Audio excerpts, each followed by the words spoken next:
ఘటనపై ఫిర్యాదు చేసేందుకు విష్ణువర్ధన్ రెడ్డి మాదాపూర్ పోలీస్ స్టేషన్ కు వెళ్లారు. అయితే కాసేపు వేచి ఉండాలని పోలీసులు చెప్పడంతో ఆగ్రహం వ్యక్తం చేసిన విష్ణు తన కుటుంబ సభ్యులతో పీఎస్ ముందు ధర్నాకు దిగారు. పోలీసులు తమ కంప్లైంట్ తీసుకోకుండా నిర్లక్ష్యంగా వ్యవహరిస్తున్నారని మండిపడ్డారు.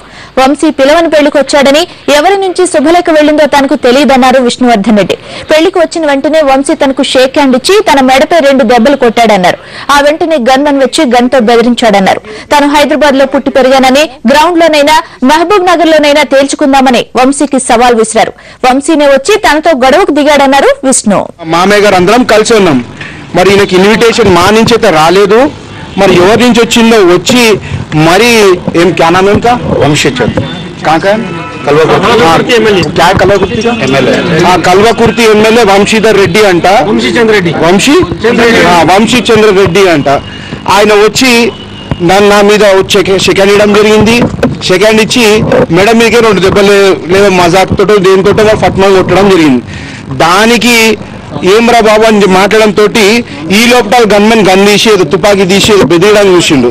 కాబట్టి ఇంతకుముందు కూడా మేము కంప్లైంట్ చేయడానికి వస్తే కూడా పోలీస్ వాళ్ళు కూడా సరే రెస్పాన్స్ చేయలేదు. మీ ద్వారా ఈ రోజు కంప్లైంట్ తీసుకున్నారు. ఇట్లాంటి వంశీచంద్ర గారి రెడ్డి తోటి మరి ఎందుకు గొడవ పడ్డాడో నాకు ఇంతవరకు అర్థం కాలే.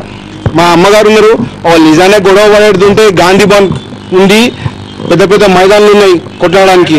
ఆయన వచ్చింది మా మైదారు జిల్లాడు. మేము పుట్టి పెరిగిన హైదరాబాద్ లో బీజార్ కొడుకుని పెద్దమ్మ తల్లి ఆశిస్తుంది. మరి మాకు పౌరుషం ఉంటది.